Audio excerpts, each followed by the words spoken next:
quotes. And we just talked a little bit about what the United States can do, but let me just say here that a peaceful, democratic, and prosperous Pakistan is not just important to the Pakistanis, it's in the interest of the United States as well. And that's why we're having this hearing, and I thank the chairman for calling it. And we're addressing what has been discussed, very real concerns about the election, but also recognizing, as you noted in your testimony, the positive elements seen in the election and how we build upon them, and I hope we continue those conversations.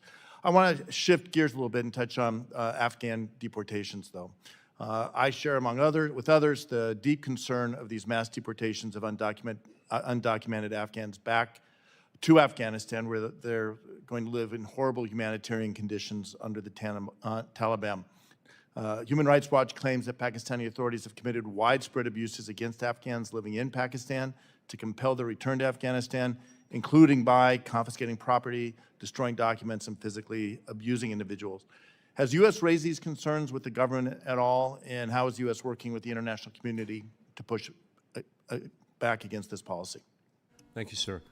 We have had discussions with the Pakistani government at the highest levels about these deportations. As you know, as has been well documented, over 500,000 Afghans have returned to Afghanistan following this effort by the Pakistani government to remove illegal foreigners.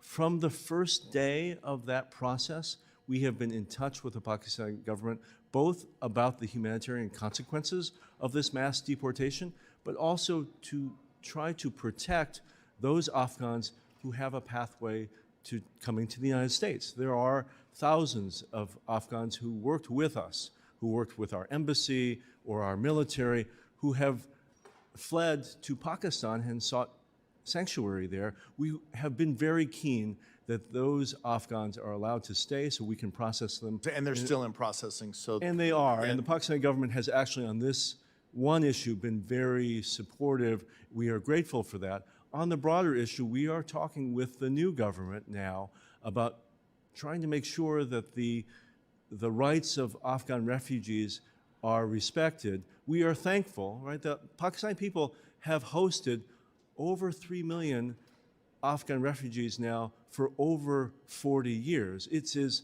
historic in proportion.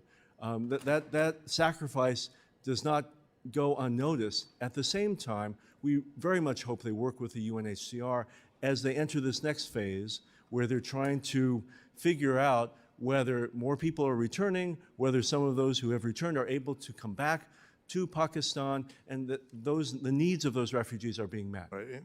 Thank you, and I've raised this previously with the ambassador, Pakistani ambassador as well, and look forward to working with you to make sure that happens.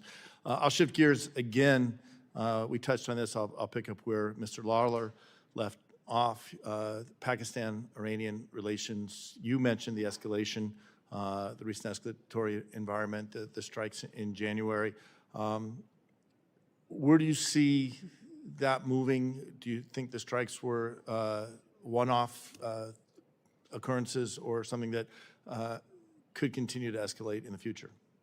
Sir, as you know, the strikes were not only against Pakistan, they were against 3 countries simultaneously by Iran. It is reprehensible and irresponsible for Iran to lash out against its neighbors for terrorism that exists in Iran itself. So as you may be tracking, those 3 missile and drone strikes that happened in January followed a really terrible terrorist attack that occurred within Iran. And the government of Iran clearly felt like it had to respond in some way. They responded in the worst way possible by firing missiles at targets that they probably didn't well understand, which, for our information, ended up killing lots of civilians in 3 countries, including in Pakistan. And with we have strongly condemned Iran's actions. My last few seconds, can you just touch on the U.S. messaging to the Pakistani government regarding their direct engagement with Tehran on security matters, especially in the context of our concerns, our mutual concerns of nuclear proliferation and Iran's nuclear program? Sir, we have warned them about our red lines, legislative, but also in terms of how we cooperate with Pakistan. If they get into bed with Iran, it'll be very serious for our relationship. Okay, we need to reiterate that again and again and again. With that, I yield back. Thank you very much, Congressman Brad Schneider of Illinois. We now proceed to Congressman Greg Casar of Texas. Thank you, Chair, and thanks also to the ranking member for having me here today. Mr. Liu, I'm sure you're aware, I led a letter alongside 30 of my colleagues here in Congress to the State Department as well as to the President. You've got it right there. Talking about credible allegations of election rigging in the Pakistani elections, and we urged that the administration withhold recognition of the new government in Pakistan until a credible